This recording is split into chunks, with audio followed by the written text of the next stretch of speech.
Exam लो, English बोल के जाओ, क्वेश्चन आंसर लिखवाओ, खत्म। तो उसके बाद तो इंग्लिश पढ़ाने का तरीका वही रहेगा। लेकिन अगर मैं चेंज करना चाहती हूँ तो मुझे कुछ दिन अलग करना पड़ेगा, फिर किस टाइम करना पड़ेगा, लेकिन मैं अस्वीकार करूंगी पहले उस तरीके को कि हाँ ये तरीका ठीक नहीं है, इसको नहीं पढ़ाना है।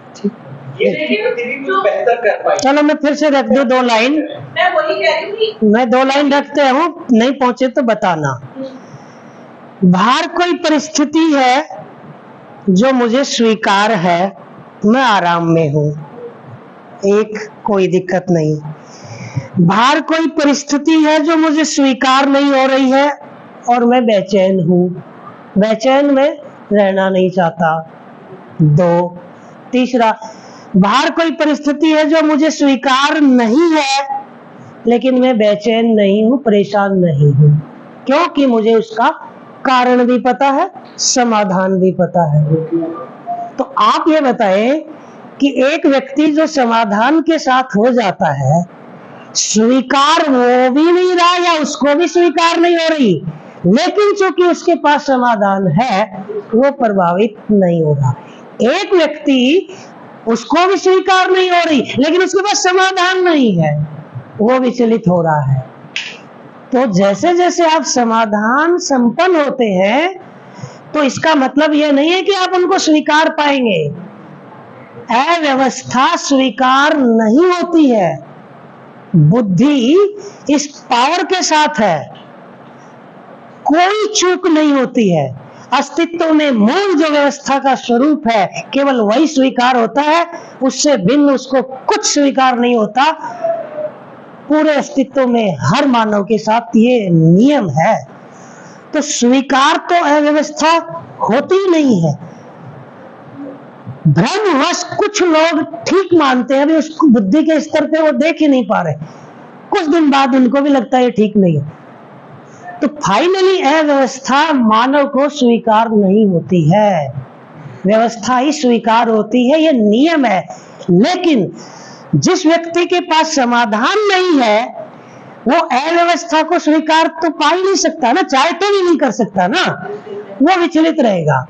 जिसके पास समाधान है वो भी उस अव्यवस्था को नहीं स्वीकारता है और चाहे तो उसके भी बस का नहीं है, क्योंकि वो तो स्वाभाविक रूप से, लेकिन उसके पास समाधान है, वो विचलित नहीं है। ये फर्क है। अस्तित्व में ऐसा डिजाइन है कि मानव जैसे जैसे इवॉल्व होता है तो हमारे अंदर की कोई हायर फैकल्टीज है वो एक्टिव होती है, वो वहां से इस एग्जिस्टेंस को जैसा है वैसा देख पाती है। फिर उसको ये पूरा इवोल्यूशन का क्रम दिखता है, उसको दिखता है कि आज ये बच्चा 5वीं में है, 5वीं में मैथ इतना ही आता है, और उसको ये भी पता है ये 10वीं में जाएगा वहां उसको इतना आएगा। तो आप इस प्लेनेट के पूरे इवोल्यूशन की जर्नी एंड टू एंड आपको पहले ही पता है। तो आज कहाँ है ये भी पता है, अब ये कहाँ जाना है आपको ये भी पता है, इसकी प्रोसेस भी पता है, इसका टाइमिंग भी पता है, और आप कितना कर सकते हो आपको ये भी पता है। इसका मतलब कोएग्जिस्टेंस के अनुसार समाज में चेंज लाने के लिए आपको अपने अंदर समाधान ढूंढने, आप समाज में परिवर्तन कर लाओगे। जब समाज का हर एक व्यक्ति अपने आप में समाधानित हो जाएगा और फिर समाज में चेंज। वो मतलब आप कुछ भी ले लें, अभी जिस आदमी के पास जितना समाधान होता है वो उतना प्रस्तुत होता ही है, और जब तक व्यवस्था नहीं है तब तक वो स्वीकार नहीं हो रही। तो कुछ में समाधान दिखता है वो प्रयास करते हैं, कुछ को नहीं दिखता है वो शिकायतों के साथ रहते हैं, और कुछ और कहीं अटके पड़े हैं उनको समाज का लेना देना नहीं है, वो अपने पहले वही पहली दूसरी की क्लास ही पास करने में लगे हैं। व्यवस्था को बदलने की जिम्मेदारी मानव की, मतलब एज ए होल ह्यूमैनिटी।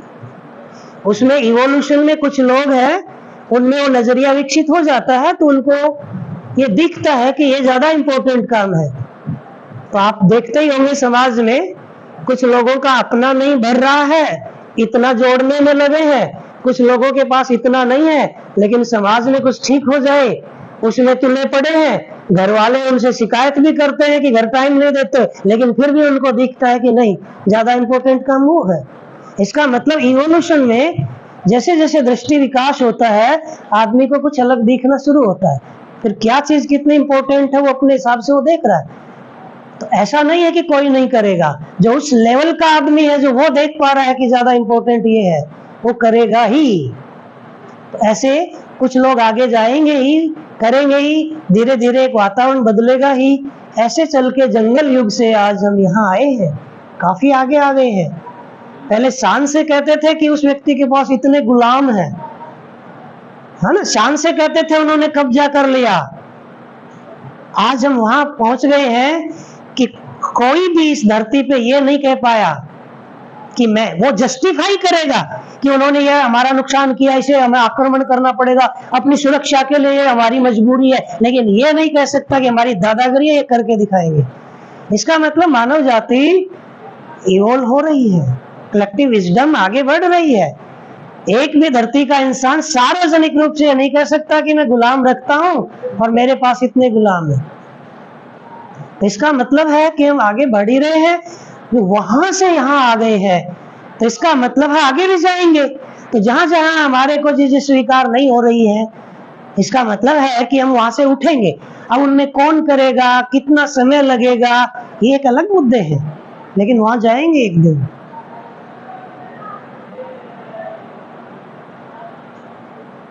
ठीक है, बाकी तो शिविर में और थोड़ा सा गहरी चर्चा हो सकती है, और ये क्वेश्चन आना स्वाभाविक है, लेकिन इन सब क्वेश्चंस के आंसर भी हैं। और सहमत होने या सहमत न होने से कोई फर्क नहीं पड़ रहा है। मुझे अपने में दिख गया है, फर्क इससे पड़ रहा है। कई बार कहते चलो आपकी बात मान लेते हैं, मेरा जीना नहीं बदलेगा आपकी बात चलो मान लेने से। मैंने अपने में वो देखा है।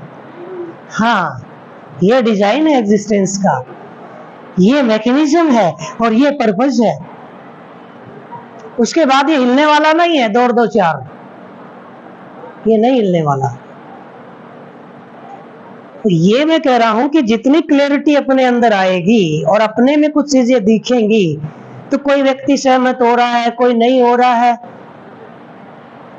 उससे कोई फर्क नहीं पड़ा, वो सहमत भी हो ले नहीं हो ले, वो अपने में देख पाया कि नहीं देख पाया। कई बार ऐसा होता है कि नजरिया को कैसे बदलूं, मतलब जैसे मैंने एक एग्जांपल दे रही है, जैसे मतलब एक उसमें सदाई खाकर की ओरिएंटेशन, तो कि जैसे नजरिया कैसे बदले ट्रेन करते हैं और मतलब कई बार फिजिकल एक्सप्लॉइटेशन हो जाती है, तो उस चीज को कैसे और कब तक, मतलब ये आप बताओ, आपने अपना नजरिया कभी बदला है या आपका नजरिया किसी चीज को लेके बदला ही होगा? वो कैसे बदला? आपका खुद का ध्यान गया होगा या किसी ने ध्यान दिलाया होगा? घटना का आपने समीक्षा की होगी, आपका खुद ध्यान गया ही होगा, या किसी ने ध्यान दिलाया होगा, किताब के माध्यम से, शिविर के माध्यम से, बातचीत। हाँ,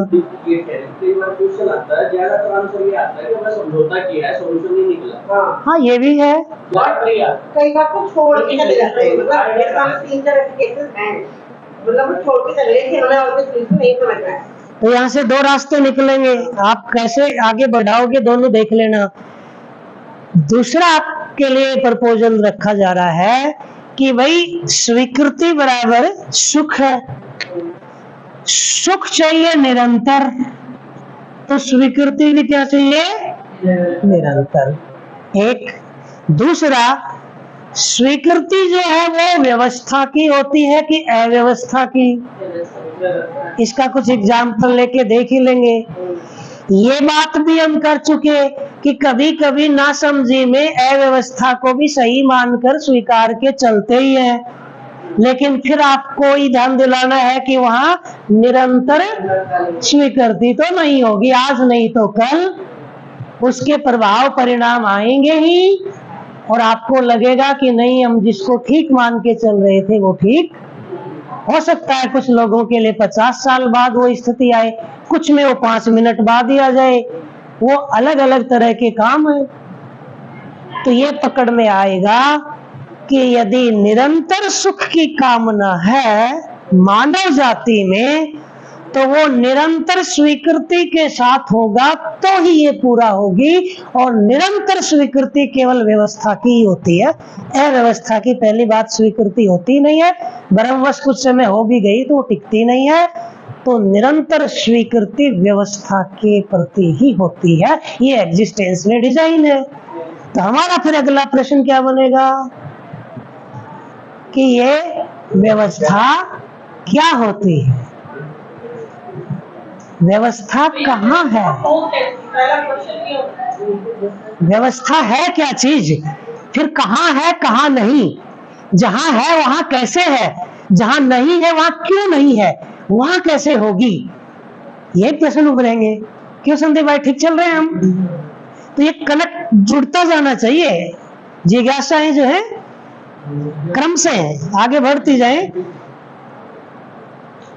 तो अब हमारी ये जरूरत बन गई कि निरंतर सुखी होने के लिए निरंतर स्वीकृति के साथ जी पाए। निरंतर स्वीकृति के साथ जी पाने के लिए तो हमें व्यवस्था को ही समझना होगा, क्योंकि निरंतर स्वीकृति व्यवस्था की होती है। तो अब हमें समझना पड़ेगा कि इस प्रकृति में, इस अस्तित्व में ये व्यवस्था क्या चीज है, कहाँ पर व्यवस्था है, कहाँ पर नहीं है, जहां है वहां कैसे है, जहां नहीं है उसके लिए क्या है, क्या करें। तो यहां से दूसरा रेफरेंस खुलेगा, व्यवस्था क्या है। तो इसमें फिर हम वो प्रकृति का 4 अवस्थाएं लेंगे, उनमें उनकी पूरकता, निश्चित आचरण, और वहां पर क्या दिख जाए। सबका ये शिविर किया हुआ, इसलिए हम वो वाला समय को देखते हुए नहीं करा रहे कि हम सब ये देख पा रहे हैं, यहाँ भी लोगों का काफी अच्छा ध्यान जाता है कि जो मानवेतर प्रकृति है वहां तो व्यवस्था है ही, थोड़ा बहुत कहीं कुछ है, वहां मानव के हस्तक्षेप से ही वो दिखाई पड़ रहा है।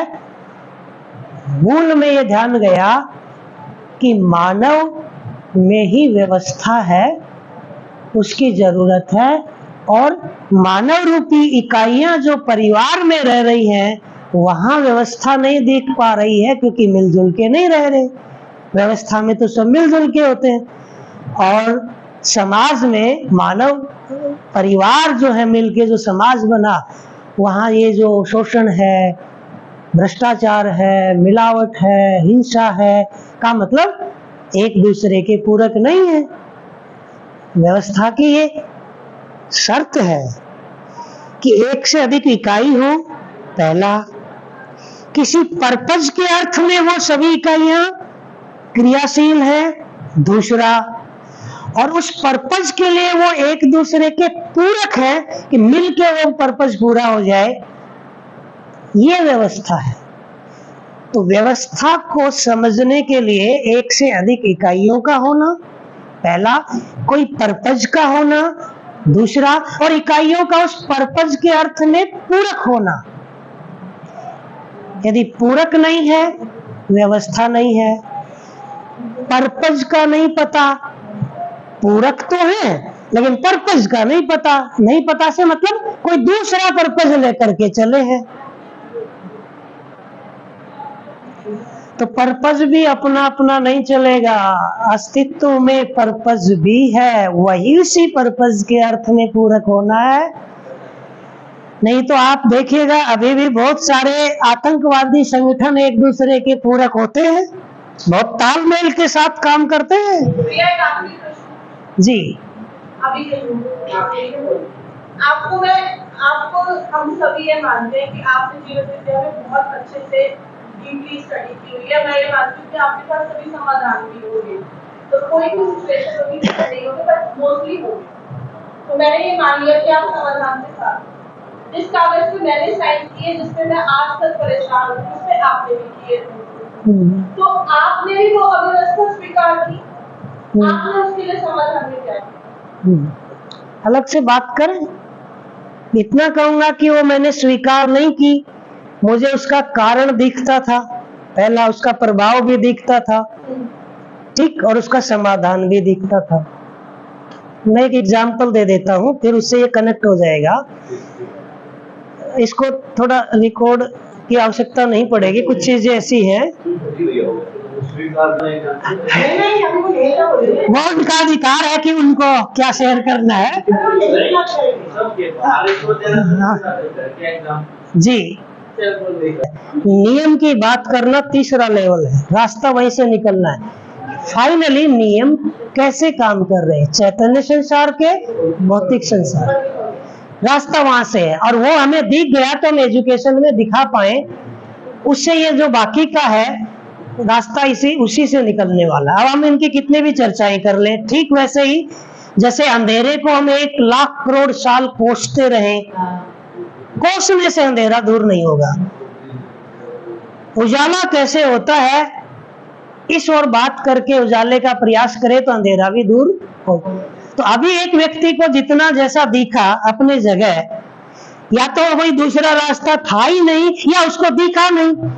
जिसको जितना दिखा उतना आदमी करता ही है, क्या करा जाए। मुझे दिखता है तो मैं प्रपोजल रख दूं, और उसके बाद भी नहीं दिखता है तो नहीं दिखता है, फाइनली निर्णय उसी को लेना है। तो भैया हैप्पीनेस को समझा जाए, उसके जो मूल्य है, शिक्षा है, उसको अपने मेन सब्जेक्ट में कंटेंट में क्यों नहीं शामिल करें? वो अलग मुद्दा खुलेगा। मंजीत भाई कुछ कह रहे हैं। देखो कई बार है ना, जो भी डिसीजन जैसे मेरे भाई ने भी एक एग्जांपल दिया या अपने साथ होता है, मैं ही क्यों ना हूं, हम आप अपनी मान्यताओं के अनुसार हम एग्जांपल दे देते हैं जी। जैसे हमने आपने एक एग्जांपल दिया है ना, मतलब मैं भी यही सकता हूँ कि भैया की बिल में साइन नहीं करता था, जो कि वो अपनी मान्यता है जी। लेकिन हम ये कहेंगे कि हम जीवन में जैसे जुड़े थे इसलिए मैंने डिसीजन लिया, मैं नहीं कह पाऊंगा कम से कम मेरी स्थिति में क्यों, मेरे अंदर से क्या निकला जब ऐसा हो रहा था। मैं आराम से बैक पे आके पीछे बैठ गया और मेरे अंदर से जो उत्तर निकला था, क्योंकि अभी आप कह रहे थे ना जवाब हर एक यहीं से निकलेगा, यहाँ हम ये भी मान सकते थे इतनी जल्दी क्या है 4 महीने में कर सकते हैं, क्योंकि असली तो उसमें जागृति नहीं थी, वहाँ ये क्यों नहीं लगाया, जबकि सच्चाई नहीं। इसका मतलब हम फॉलो नहीं कर रहे, हम योग्य नहीं है, ये तो हम देख ही पा रहे हैं। मेरे मन में ऐसा, उसका तो आपको पता ही है, फिर दोहरा दूं, जब तक हम शासन के अधीन है नहीं, नौकरी कर रहे हैं, मैंने अपने सुख के लिए किया, ये कहना उचित है, नौकरी कर रहे हैं, तो हम उस हैसियत में कहाँ हैं कि ऐसे निर्णय ले ले।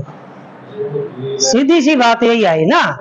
तो अभी हमने पाया थोड़ी है उस स्थिति को, उसके बाद तो नौकरी थोड़ी होगी, निर्भर करता है कि नजरिए पर। तो आज हम ये प्रमाण पत्र नहीं दे रहे कि हम कहीं पहुंच गए, हम ये शेयरिंग कर रहे हैं कि घटना जो है वही होते हुए अलग नजरिया होने से विचलित होना कम होता है। क्योंकि एक रास्ता देखा ना, एक रास्ते के ग्लिम्स आए, उसके रास्ता थोड़ा सा हो गए ना। पहले एक समय ये भी था जान दे देंगे, उसूलों से कंप्रोमाइज नहीं करेंगे, बाद में पता चला उसूल कुछ नहीं है, टाइम के अनुसार सब काम करना होता है, बड़ा काम तो ये है। अब उसको तय कौन करेगा, और फिर तो वो आदमी फंस गया। भाई यहाँ से वो दौड़ के अभी भी गया कि नहीं मुझे पता है उसका मर्डर करेंगे, है चोरी, लेकिन चोर का मर्डर तो कम से कम मत करो, क्योंकि वो चोर पैदा नहीं हुआ पेट से। उसको एजुकेट करो, सुविधाएं ऐसी दो ताकि वो चोरी न करे, समझाओ और उसको कोई काम धंधा सिखाओ। लेकिन मुझे पता है मर्डर करेंगे, तो मैं क्या कहूँगा, नहीं मैंने नहीं देखा, अभी तो नहीं गया है जब से मैं यहाँ हूँ। यदि मैंने पहले वाला उसूल था झूठ नहीं बोलूंगा मर जाऊंगा,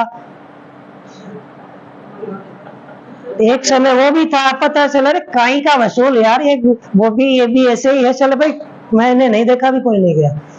ये बड़ी बात ही नहीं है, बड़ी बात तो कुछ और है।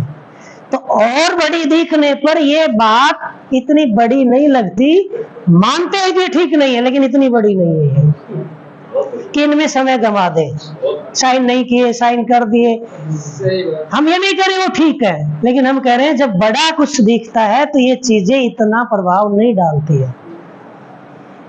और हमें ये दिख ही रहा है कि इस रास्ते से चलेंगे तो ये नहीं होगा आगे, तो चले आगे, चले और रुके तो शिविर में ऐसे ही आगे फिर बढ़ना ही पड़ेगा, नहीं तो हम अटक जाएंगे।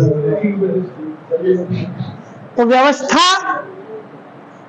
फिर से एक बार कनेक्ट करते हुए हमने शुरुआत से चर्चा किया, ये बार बार मेन चीज को रीइंफोर्स भी करना चाहिए कि हम सबका जिंदगी का लक्ष्य हैप्पीनेस है, ये हमने देखा।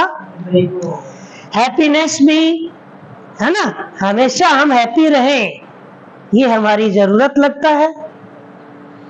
और हमने फिर ये एक्सप्लोर किया कि स्वीकृति बराबर सुख या खुशी, हैप्पीनेस, नाम जो भी दे लो, शब्द इंपॉर्टेंट नहीं रखना, ये पहले बात कर चुके हम।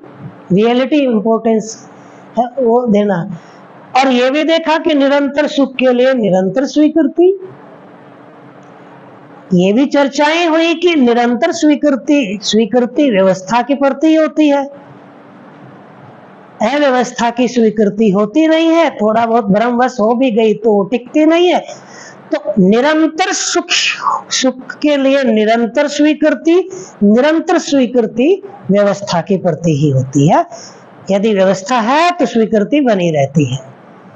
अब हमारी ये आवश्यकता बनी कंटिन्यूअस हैप्पीनेस के लिए कि ये व्यवस्था क्या होती है जिसके प्रति हमारी स्वीकृति बन पाएगी निरंतर, और हम निरंतर सुखी रह पाएंगे। तो व्यवस्था को समझना अब हमारी आवश्यकता है कि इस पूरे अस्तित्व में व्यवस्था क्या चीज है, कहाँ व्यवस्था है, वो कैसे है, कहाँ नहीं है, वो क्यों नहीं है, वहां व्यवस्था कैसे होगी। यही एक रास्ता निकल पा रहा है अभी तक की हमारी बातचीत से। तो चलिए थोड़ा सा कोशिश करते हैं कि व्यवस्था क्या चीज है। तो इस पे हम पहले चर्चा कर चुके थे, उसको हम यहाँ लाएंगे। फिर जब हमने शब्द अर्थ का वो किया था वहां थोड़ी सी चर्चा कर दी थी, तो अब हम उनको थोड़ा चेंज कर रहे हैं, वहां दूसरे एग्जाम्पल लेंगे, यहाँ पर एक्सप्लोर कराएंगे कि आप थोड़ा सोचें और देखें कहाँ कहाँ क्या देखते हो आप जिसको कहते हैं ये व्यवस्था है, कहाँ कहाँ क्या देखते हो जिससे आपको लगता है कि ये अव्यवस्था है। ये देखने के बाद फिर आप अपने में ये देखो कि आप व्यवस्था से क्या मतलब आपका है। तो अभी कुछ एग्जाम्पल आप अपने में सोच के लिखो, अपने आसपास जहां भी कहीं भी आप देखते हो कि हाँ वहां पर मैं देखता हूं कि वो व्यवस्था है, ये है व्यवस्था। ऐसे दो दो एग्जाम्पल व्यवस्था के पहले लिख लो, फिर देखो कि आपने व्यवस्था किसको कहा, अव्यवस्था किसको कहा।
जिसको याद नहीं आया उसको कोई एग्जाम्पल, तो उसको हम कोई जिक्र नहीं करेंगे, इलेक्शन में ड्यूटी लगी होगी।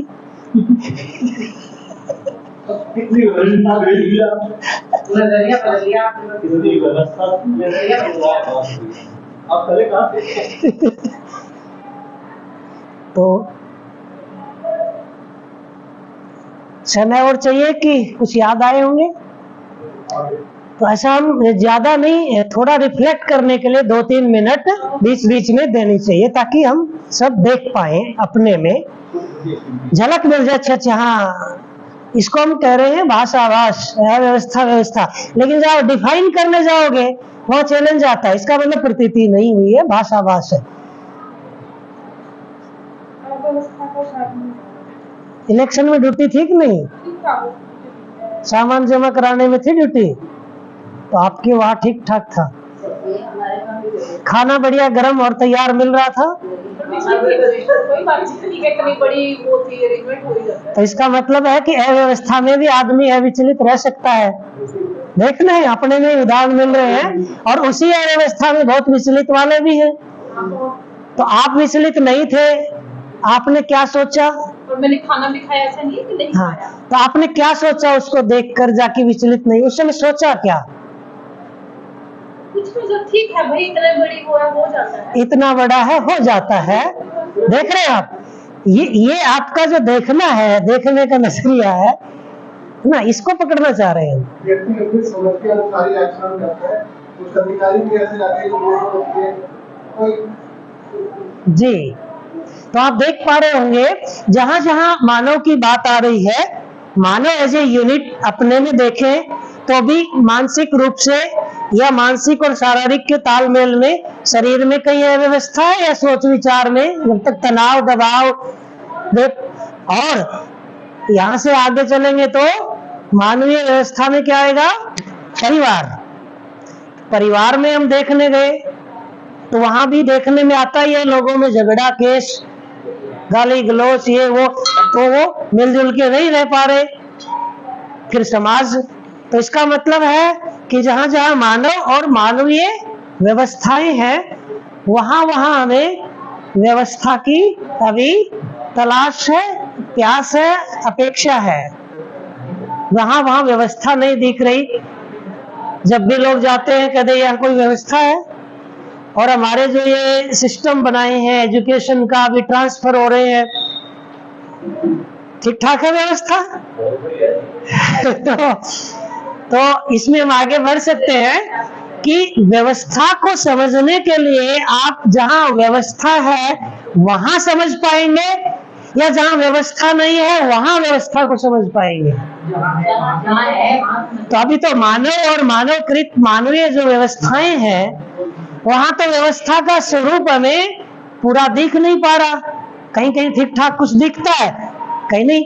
पूरी तरह, सभी तरह से हम संतुष्ट हों और लगे, एक आश्वस्ति मिले कि हमेशा के लिए ये ठीक है। कि सही को समझने के लिए कई बार नेगेटिव लेना पड़ता है, क्योंकि सही अभी सामने है नहीं, नहीं तो समझना तो सही से ही होगा। मतलब ये गलत, ये गलत, ये गलत, ये बताने से सही क्या है ये नहीं पकड़ में आया। किसका?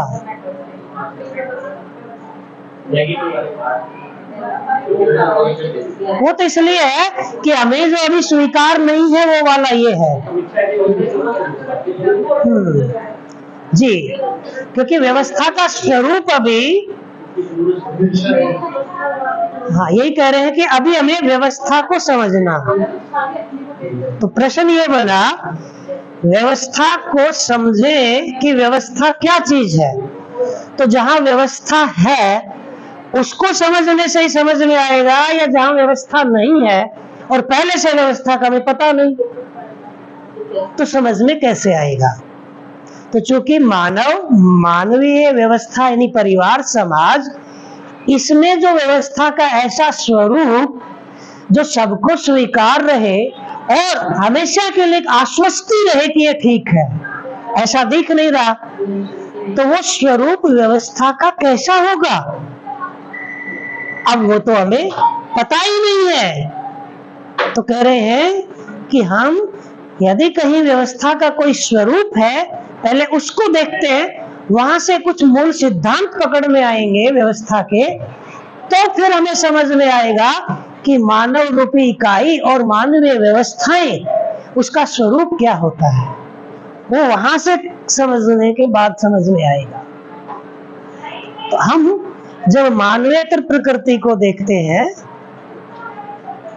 पेड़ पौधे हवा पानी, तो इसमें हमें क्या दिख रहा है? यदि मानव का हस्तक्षेप नहीं रहे तो पशु पक्षियों की चहचहाट, प्रकृति में हवा पानी, है ना, बारिश, फल फूल, उनको जब आप देखें तो उसमें किसी को किसी से शिकायत जैसा दिखता है? तो एक झलक मिलती है। फिर उसमें कुछ प्रश्न आ सकते हैं, चाहे ज्वालामुखी आते हैं, भूकंप आते हैं, बाढ़ आते हैं। आप कह रहे प्रकृति, मानवेतर प्रकृति में तो व्यवस्था ही व्यवस्था है, स्वाभाविक है। ये एग्जाम्पल आएंगे, इस तरह के क्वेश्चन भी आएंगे। मैं भी सोच रही थी कि जब आंधी आती है किसी को गुस्सा आ रहा है, हाँ मेरा गिर जाता है। जी, तो उसमें ये देख पाना कि प्रकृति के अंदर इस तरह का एक डिजाइन बनता है, उसका काम करने का ये डिजाइन है, तो वो समझेंगे तब पता चलेगा कि ये अव्यवस्था है या ये डिजाइन का पार्ट है। गुस्सा आना कोई आप भी कर डिजाइन है, वो तो हमने आरोपित किया है। प्रकृति का जो मैकेनिज्म है, देखिए वायुदार हो गया, सुनो, कुछ वायुदार इमोशंस तो नहीं है, प्रकृति का डिजाइन देखो, आप नहीं है वो। प्रकृति का डिजाइन देखो, बहुत गर्मी, धूप, धूप क्या है? आवेश। कोई इकाई के पास इतना आवेश है कि वो खुद नहीं पचा पा रही, तो वो क्या करती है? बांटती है कि मेरी मदद करो। पानी क्या कर रहा है? उस आवेश को पचाता है। क्या कर रहा है? मदद कर रहा है। पचाने में वो भी विचलित हुआ, क्योंकि पचा रहा आवेश को तो थोड़ा दम लगानी पड़ती है। तो क्या होगा? मॉलिक्यूल्स का जितना वाइब्रेशन है उससे ज्यादा होगा। उस ज्यादा वाइब्रेशन में क्या होता है? थोड़ी दूरी बढ़ती है। ठीक, अब दूरी बढ़ने के बाद आपको पता ही है, हवा वगैरह है ना, वो है ही। तो उसमें विज्ञान वाले तो वो उत्प्लावक बल, बोयंसी वाला ले सकते हैं, या वैसे कहें कि ठोस ठोस के साथ, द्रव द्रव के साथ, गैस गैस के साथ रहना चाहती है। तो अब वो तरल है वो विरल में बदल गया, विरल है वो ऊपर रहता है, तो वो अपनों वाला के साथ रहना चाहता है, तो चल पड़ा ऊपर, तो उठ तो गया। अब वो चले कैसे उसको पता ही नहीं है। तो आपने पता ही होगा, गर्मी से ना, जहाँ रेगिस्तान है वहां वो ज्यादा पचा नहीं पाती बालू, तो वहां हवा ही ज्यादा गर्म हो गई। गर्म होने से फैली, क्या हो गया? फैलने से वहां दबाव कम हो गया। अच्छा, जहां ज्यादा दबाव है तो भीड़ में से लोग क्या करेंगे? गेट में, मेट्रो में ज्यादा भीड़, आप क्या सोचते हो? हैं? पीछे की तरफ या उधर कम भीड़, आप चलते ही हो। अस्तित्व में से ही काम हो रहा है हर जगह, हो जड़ हो या चैतन्य हो। तो वो क्या होगा? वो जिधर कम दबाव है उधर चलना शुरू हुआ। बादल तो बैठा है, हवा उसको है ना चल रही, तो उसके साथ चल ही रहा है। अच्छा, जहाँ ज्यादा गर्मी पड़ी, वहां ज्यादा दबाव कम हुआ, वहां ज्यादा आवश्यकता बनी, तो स्पीड बढ़ेगी ही, क्योंकि जल्दी चाहिए। वहां बहुत भारी गर्मी है, जल्दी बारिश हो जाए आज ही, तो उसको भागना ही पड़ेगा। आप उसको आंधी कह देते हो, है ना। थोड़ा सा एक मानवीय भाषा में, मतलब मजाक मजाक में, बच्चे की भाषा में देखें तो ये उसके काम करने का डिजाइन है। इसमें ये कह रहे हैं कहीं कहीं मानवीय हस्तक्षेप से भी यदि कोई हो रही है तो वो उसका भी एक कारण है। दूसरा ये भी कह रहे हैं कि एक धरती के इवोल्यूशन में कभी कभी एक आवश्यकता बढ़ती है। जब मानव का प्रकटन, अवतरण होना था, उसके लिए ये वाला डिजाइन होना था, है ना। हवा में ऑक्सीजन का अनुपात बढ़ना था, पहले कार्बन मोनोऑक्साइड का अनुपात ज्यादा था, पेड़ बड़े थे, उसके आकार के वही पशु थे। अब आगे की यात्रा के लिए चेंज लाना था, तो आपको धरती को हिलाना ही पड़ेगा। अब उसमें भूकंप लाओ, ज्वालामुखी लाओ, तो बड़े बड़े पेड़ों को नीचे जाना होगा। बहुत भारी दाब ताप में वो सीखेंगे तो कोयला बनेंगे, तो ये जो ताप को पचाने की ताकत थोड़ी सी धरती की अपनी बढ़ती है, पेट्रोलियम और कोयला आदि से। तो धरती की व्यवस्था बने रहने के अर्थ में तो वो डिजाइन बना। उसके बाद ये नए तरह के पेड़ पौधे का आना, प्रकट होना, फिर मानव के लिए अनुकूल वातावरण बनना। हम कहते जी उस समय जो भूकंप आए थे इतने ज्यादा, वो तो अव्यवस्था थी। तो आप अल्टीमेट जब तक लक्ष्य को नहीं देख पाओगे और घटनाएं उस लक्ष्य के अर्थ में घटती हुई नहीं दिखेंगी, तब तक कई घटनाएं आपको अव्यवस्था दिखेंगी। तो पहले लक्ष्य का भी दिखना आपको जरूरी है। उस लक्ष्य के अर्थ में ये घटनाएं आपको अव्यवस्था नहीं दिखेंगी। और ये भी हो सकता है कहीं कहीं मानव के इंटरवेंशन से कुछ चीजें हो रही है, नहीं तो नेचर में अव्यवस्था नहीं है। जर्रा जर्रा एक एक व्यवस्था की प्रेरणा के साथ है। हम एग्जाम्पल देते ही हैं, इसलिए तो भी ऐसा देख रहे हैं। तो इसको पूरी पिक्चर दिख रही होती है, वो समझता है कि इसका रीजन क्या होगा। तो हम मानवेतर प्रकृति में जितना भी देख पा रहे हैं, वहां यही देख पा रहे हैं कि वहां कोई कंपटीशन नहीं है ना। सभी एक दूसरे के लिए पूरक। एक पेड़ को देखो, आम को देखो, क्या चाहिए उसको? केवल अपनी परंपरा बनाए रखने के लिए बीज चाहिए। बाकी आम का जो पल्प या क्या होता है वो तो उसकी जरूरत नहीं है। लेकिन हमारे शरीर के लिए क्या अनुकूल है, उस धरती से एक एक मिनरल इस तरह लेके सजा देता है कि वो हमारे लिए अनुकूल है, जबकि वो उसको उसकी जरूरत भी नहीं है। तो इस तरह से यदि देखने जा रहे हैं हम, तो ये देख पा रहे हैं कि सभी इकाइयां एक दूसरे के पूरक नजर आ रही है। और ये पूरकता कब दिखती है? कोई लक्ष्य दिखता है, उस लक्ष्य के अर्थ में कोई चीज सहयोगी है, उसको पूरक कह रहे हैं। प्रयोजन को पाने में एक दूसरे के सहयोगी होना पूरकता है। पूरकता प्रयोजन से स्पष्ट होती है। तो फिर आप यहाँ वो वाला करेंगे कि चलो प्रकृति में थोड़ी सी हमें व्यवस्था दिख रही है, प्रकृति में समझते हैं कि व्यवस्था का स्वरूप क्या है।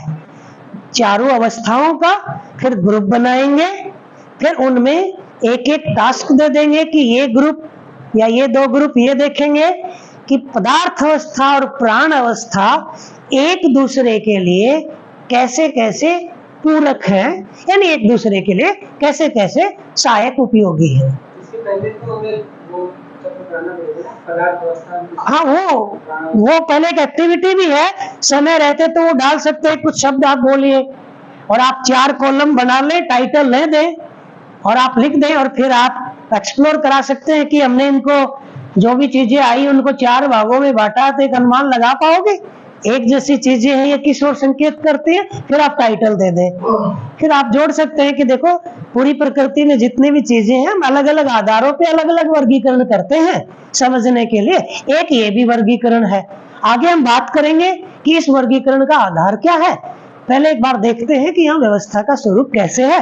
तो चलो ग्रुप बना लेते हैं, फिर आप उसमें पूरकताएं दिखाएं, फिर अपने आप ध्यान जाएगा कि काम करने की जरूरत कहाँ है। क्योंकि मानव में व्यवस्था जो है नहीं है, मानव पूरक नहीं है, तो मानव को समझना यहाँ निष्कर्ष निकलेगा। तो अगला जो रेफरेंस खुलेगा, तो चलो मानव को समझते हैं कि मानव रूपी इकाई क्या है, इसका प्रयोजन क्या है। तो ऐसे कनेक्ट होता जाएगा आगे आगे आगे आगे। कुछ जोड़ रहे थे साथी एक दो? प्रश्न में इस पूरे अस्तित्व का प्रयोजन क्या है? प्रयोजन से जल्दी है। अस्तित्व का प्रयोजन क्या? अस्तित्व का होने का प्रयोजन कि ये है क्यों। तो इसमें हमने बात की थी कि प्रश्न के 2 भाव हैं कि एक तो ये है ही क्यों, एक ये जिस जैसा है वैसा क्यों है, नहीं कैसे है, कैसे काम कर रहा है। ऐसे कौन सा वाला प्रश्न है? क्यों है ही क्यों, है ना। जैसे कि ये तो है। कोई भी व्यवस्था होती है, हाँ, में कॉमन पर्पस होता है, हाँ, है ना। हाँ, तो पूरा अस्तित्व पूरा अस्तित्व ही व्यवस्था है। हाँ, इसका भी कोई पर्पस होना चाहिए। हाँ, पर्पस तो है, लेकिन हम ये कहें कि भाई इसका जो होना है, ये होना क्यों है, ये हमारे पास अधिकार नहीं है। है का अध्ययन है, ये है। अब इस होने में चीजें कैसे काम कर रही है, किस अर्थ में कर रही है, ये समझ सकते हैं। हाँ, तो बताया कि पूर्ण में पूरी सभी प्रकृति जड़ चैतन्य इकाइयां अनंत डूबी भीगी गिरी है और प्रेरित है, ऊर्जित है। फिर यहां से सिद्धांत काम करता है, जो जिससे प्रेरित है वह उसके जैसा होना चाहता है। तो चूंकि व्यापक पूर्ण है, सारी प्रकृति इसमें संपृक्त है और इससे प्रेरित है, तो ये व्यापक के जैसा होने की ओर गतित है। तो हो क्या रहा है, इसमें 3 पड़ाव है। पहला, पूर्ण से प्रेरित होने से क्या ये पूर्ण बन जाएगी? नहीं, क्योंकि एक व्यक्ति जब किसी दूसरे व्यक्ति से प्रेरित होता है तो वो क्या दूसरा व्यक्ति बन गया? नहीं, दूसरे के जैसा बन गया। का मतलब जो कुछ क्वालिटी उसमें है वो इसमें आ गई। तो प्रकृति में प्रेरणा से जो गति है वो पहला प्रयास में एक उपलब्धि है कि सारे प्रयास में कठिन पूर्णता हो जाती है। ये पहला प्रयास क्या निकला, यहाँ पर इकाई एक स्थायित्व पा गई, क्योंकि वो स्थायी से प्रेरित थी। स्थायित्व क्या पाया, गठन परिवर्तित नहीं होगा, इतनी अभी उपलब्धि हुई है। सारे परिवर्तनशील रहेगी प्रकृति, परिवर्तनशील है, लेकिन कुछ स्थायित्व चाह रही है क्योंकि वो स्थायी से प्रेरित है। तो पहला पड़ाव गठन पूर्णता, यानी गठन में परिवर्तन न होना। अब क्या सारी ही इकाइयां प्रेरित हैं तो सारी ही गठन पूर्ण हो जाएगी? नहीं, लक्ष्य को पाने में बाकी की भी पूरकता है ही। जैसे ऑक्सीजन हम सबके लिए ठीक है, तो क्या सारी ही हवा ऑक्सीजन हो जाए? नहीं, ये डिजाइन नहीं है। आवश्यकता अनुसार ही सभी चीजें रहेंगी ही। तो गठन पूर्णता के बाद अब इकाई होने के रूप में स्वतंत्र हो गई, लेकिन रहने के रूप में वो स्वतंत्र नहीं है, क्योंकि मानने का क्रियाकलाप आ गया चैतन्य इकाई विकसित होने से। मानना अभी जाने बिना हो रहा है, इसलिए मानने में क्या आ गया, मिलावट।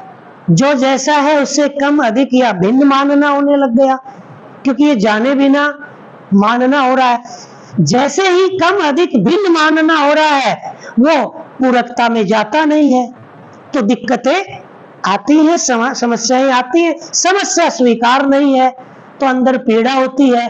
तो पीड़ा से मुक्ति के लिए आगे की यात्रा है कि ये सब कैसे हो रहा है, क्यों हो रहा है। पीढ़ी दर पीढ़ी कुछ न कुछ जोड़ते जोड़ते कहीं पहुंचते हैं कि फाइनली मैं कौन हूं, मेरा पर्पज क्या है, संसार क्या है। तो धीरे धीरे अपनी अंदर की वो ताकत जाग जाती है जहां जानना होता है। जानने के बाद मानना है, उसमें मिलावट नहीं रहती है। अब इकाई दूसरा घाट पार कर लेती है जहां उसकी वो क्रियाएं भी जागृत हो गई जहां से जानना होता है। अब क्या होगा, अब पीड़ा की जगह नहीं बची। इसको कह रहे हैं क्रिया पूर्णता। इससे क्या हो गया, अब इसके बाद इकाई वापस भ्रमित नहीं होगी, समाधान के साथ हो गई अनुभव के बाद। अब वो पीड़ा में नहीं जाने वाली। ये शिफ्ट क्या है, जीव चेतना से मानव चेतना। अब ये शिफ्ट आ गया।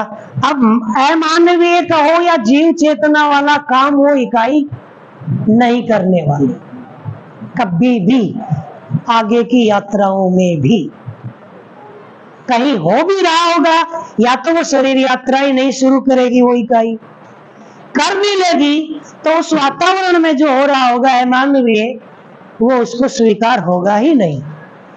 एक उम्र तक शिकायतें, झगड़े, झंझट, विरोध, क्रोध चलता रहेगा। एक उम्र के बाद या तो वो उसका बदलने का प्रयास करेगा या उसको छोड़ के कहीं और जाने का करेगा, लेकिन खुद वो उसमें नहीं रमेगा। ये उसकी हैसियत है। तीसरा पड़ाव क्रिया पूर्णता के बाद ये आया कि बाकी मानव भी ऐसे ही चाहते हैं और ऐसा आराम अपने में हो सकता है, सहज रूप से परोपकार की रहती ही है। मल्टीप्लाई करना अपने को, अभी भी हम भ्रम में रहते हुए भी चाहते हैं कोई चीज समझ में आ गई तो दूसरों को समझा दें। मल्टीप्लाई होता है, एक बार मल्टीप्लाई शुरू हो गया तो आगे अब धीरे धीरे परंपरा बन गई।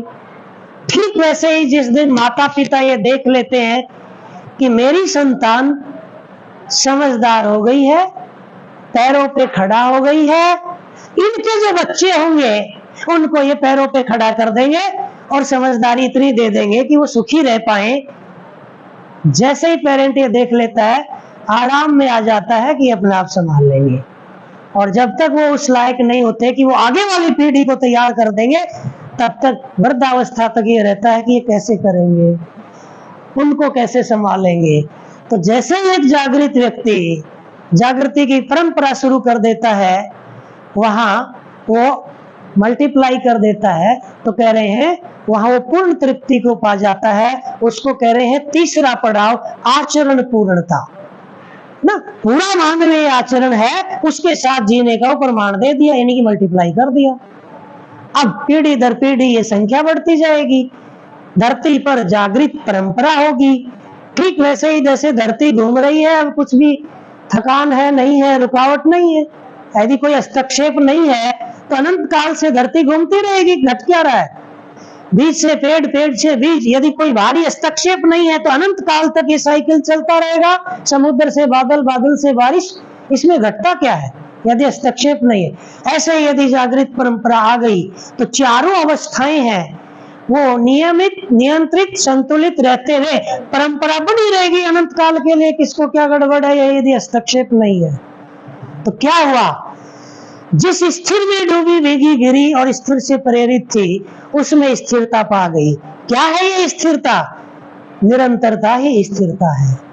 क्योंकि फाइनली प्रकृति तो रुकेगी तो नहीं, गति तो रहेगी, लेकिन उसमें स्थिरता पा गई। कौन सी वाली स्थिरता? निरंतरता की। गठन है, उसकी निरंतरता। फिर क्रिया पूर्ण हो गया, मानव चेतना, उसकी निरंतरता। फिर जागृति, आचरण पूर्णता, उसकी निरंतरता। फिर पीढ़ी दर पीढ़ी ये आवर्तनशीलता के रूप में निरंतरता। ये निरंतरता ही पूर्णता है। ये पूर्णता ही पूर्ण से प्रेरित होने का फाइनली डेस्टिनेशन है। यहां तक जाना है, ये पर्पस है एक प्लेनेट का, इस स्थिति को पा जाना कि वो पूर्ण से प्रेरित है तो वो पूर्णता के साथ हो जाए। पूर्णता के 3 घाट हैं, गठन पूर्णता, क्रिया पूर्णता, आचरण पूर्णता। आचरण पूर्णता के बाद जागृति की परंपरा है। परंपरा का मतलब निरंतरता, निरंतरता ही पूर्णता है। यही डेस्टिनेशन है। कैसा जुड़ रहा है? ऐसा तो नहीं कि हवा में कुछ भी जुड़ता तो दिख रहा है, लेकिन एक्चुअल में है कि नहीं? तो प्रस्ताव है, मानना तो है ही नहीं। यदि आपकी जिज्ञासा है तो जांचो। इससे बढ़िया कोई प्रपोजल है तो इसको छोड़ो, उसको जांचो। पहले देख पाए कि आवश्यकता है तो वही जांचने के लिए कोई प्रस्ताव तो आए, तो पहले इस प्रस्ताव को जांचे। कहीं छेद होंगे उस पर बात करेंगे, इससे बेहतर प्रस्ताव होगा इसको छोड़ते हैं, उस पर बात करेंगे। हमें तो अंदर आराम हो जाए, सब कुछ करके हमारे तो इससे पड़ी है। ये भी आवश्यकता हो जाए कि कैसे इतना ये भी बात जी इसको लाते हैं, लोग को लाते हैं कि अपनी एक बात जो स्थिति है उसमें समझ में आ जाए, करना क्या ये समझ में आ जाए, देखना कैसे ये समझ में आ जाए, और ये कैसे काम होता है, ये भी प्रक्रिया है। हाँ, जिस चीज का आप एक्सपर्ट नहीं, आप कैसे कह दोगे कि ये क्यों खराब है? आप बताओगे ना कि इसकी ये आईसी इतना वोल्ट की ये होना चाहिए, ये नहीं इसलिए करता हूँ।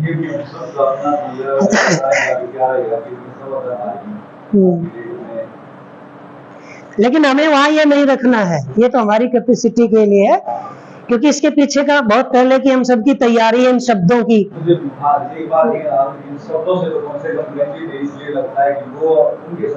वहां नहीं रखना है। यदि कोई पूछ भी लेता है कि अस्तित्व का क्या प्रयोजन है, तो कहते भाई हम भी कोशिश कर रहे हैं, किसी समय समझ में आएगा हम बात करेंगे। फिलहाल थोड़ा सा कुछ हमने ऑब्जेक्टिव लिए हैं, थोड़ा इनको एक्सप्लोर कर लेते हैं। तो हालांकि ऐसा नहीं कि आंसर इतना नहीं है, लेकिन वहाँ फिर आप पुडिरे लोगे, हमारे ऑब्जेक्टिव रह गए। मैंने सर जैसे क्लास में है ना 8th क्लास में करा था कि ना बच्चों ये बताओ, हमें छोड़ दो बस इंसानों को, बाकी और बताओ तो मैं जो भी दिख रहा हूँ गलती करता कौन दिख रहा है। तो एक बच्चा बोले सर शेर करता है, कैसे सर बकरी को खा जाता है और वो खा जाता है, सर वो तो फिर वो गलती करे तो बंदा शेर हो गया। तो ये बता अच्छा शेर क्या करता है? तो फिर वो हो गया तो अच्छा शेर क्या करता है? तो सभी क्लास का ध्यान चला गया कि असलियत में गलती अगर इसको छोड़ दे तो कहीं भी नहीं होगी। तो व्यवस्था वाली बात है ना। और फिर उसको वहां भी जोड़ दो कि शेर को ये खाने नहीं देंगे और शेर को हम कुछ और खाने के लिए देंगे, अब वो उसको पचता नहीं है क्योंकि डिजाइन जो है मांसाहार का है, चबाने वाले दांत नहीं है, केवल काटने वाले हैं। दूसरा वो खा नहीं सकता, उसकी मजबूरी है, डिजाइन ही ऐसा है। अब वो भूख से मरेगा, उस समय आपको कैसा लगेगा? तो पहले बकरी पे दया आ रही थी, अब शेर पे दया आएगी। तो पूरा देखे बिना हम पीड़ित रहेंगे ही, पीड़ा की मुक्ति पूरा देखने पर ही है। हाँ, प्रश्न भी कराते हैं ना कि अगर शेर नहीं खाएगा तो हिरणों की संख्या बढ़ जाएगी, ज्यादा उधर वो फिर आपको हिरण पे गुस्सा आएगा, फिर आपको अब प्यार आ रहा है हिरण पे कदो है। तो इसको चार अवस्थाओं में पूरकता की एक्टिविटी, फाइनली ये सबको दिख जाए कि फाइनली ये जो भी अव्यवस्था है ये मानव की वजह से है।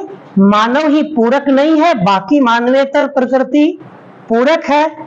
तो प्रश्न ये बनेगा कि मानव इकाई सबसे विकसित होने के बावजूद भी पूरक क्यों नहीं है, व्यवस्था में क्यों नहीं है? प्रश्न तो उठा मानव पर।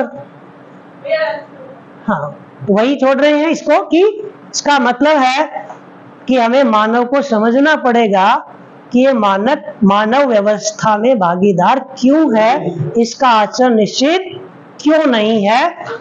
लंच के बाद